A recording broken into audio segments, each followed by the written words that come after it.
Travis Parker. I've been a Rule 1 coach since 2015. Yeah, at a Rule 1 workshop, you have a unique environment because it's a large group of people. Everybody's there coming in with the same level of knowledge, the same level of excitement, and it just creates this energy where it feels safe to learn and ask questions, be present, and just focus that weekend on yourself and no one else, and have the benefit and the access to all the Rule 1 coaches and the experience of Phil.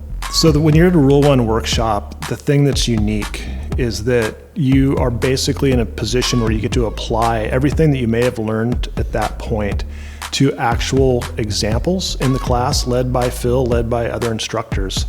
And that's an opportunity that you're only going to get at a workshop. One of the key things is trying to digest all this information from the books or from the videos, but the actual application of it and the actual ability to ask questions and get clarity is really key. The Rule 1 Workshop's a great place to ask questions, and actually here's some examples of actual questions that we've heard in the past.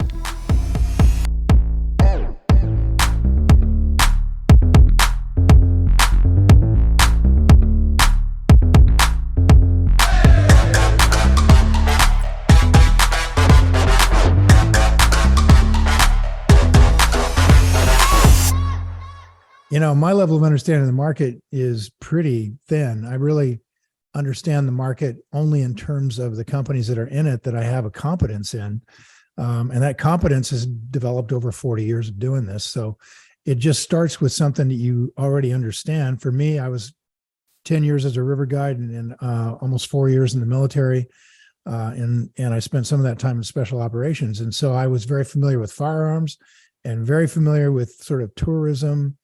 And so I thought I understood, and I understood motorcycles. So I got my initial entry into the market. Was looking at things like Harley-Davidson motorcycles, Ruger, Smith and Wesson, North Face, companies, REI, not necessarily companies that were public, but just what I could understand, right? And I'd look for public companies. So I think you start right where you are, you guys. Just like we talked about earlier, you're going to your circle of competence through what your love is, what your passions are, where you're spending your money. Start right there and go deep right there. That's really all you need. Don't try to understand the market. It's just like, I don't know if anybody does. Particularly academics who think really wrong things about the market after studying it for an entire lifetime. So don't bother with that. Just get focused on a few things and that you really understand.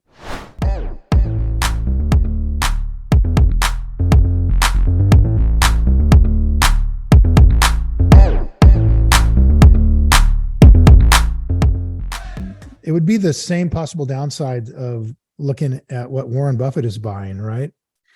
And so what we look for are companies that aren't going to change rapidly. We don't want to be in rapidly changing industries.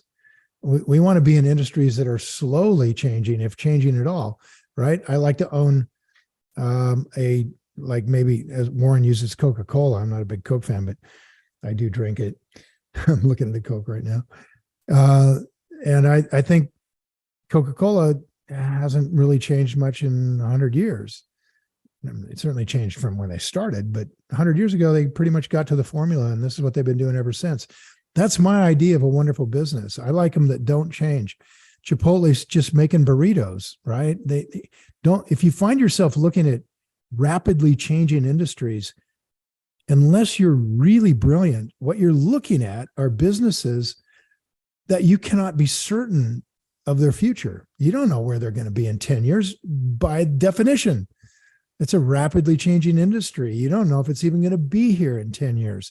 So those are not targets for Rule 1 type investors, in particular Rule 1 novice investors. You need chewing gum companies and trucking companies and, companies that technology is only going to enhance the way they function, not change their products. So look for those.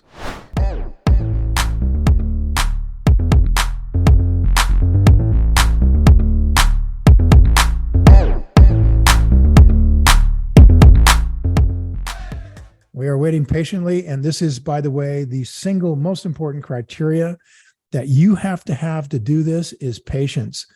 Warren once said, our style of investing is laziness bordering on sloth.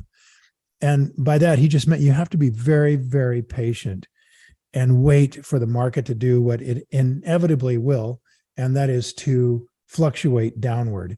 And when it fluctuates downward, just the natural evolution of the market going up and down, when it fluctuates downward, these companies are going to go on sale. So your job is to be ready for when they go on sale, right? That's your job. So that when it happens, you're not, oh, should I buy this now? Is this the right price? I don't know what to do. No, you're ready. You got a game plan, and it's just ticking them off. And that's what I want you ready for. In the next 2 years, it's going to happen, I think, with quite a lot of likelihood. So being ready is what this is all about. And thank goodness you're here. This is how you get ready. 2023 is actually stacking up to be a really great year to start learning how to be a Rule 1 investor.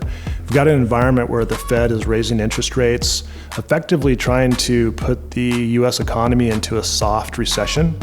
And a recession effectively means that consumers are going to spend less, businesses are going to make less, and the prices of those companies are going to come down. And likely they're going to come down into prices that we want to buy them. So this is the best time simply that I've ever seen since being a full-time investor that someone could learn this methodology.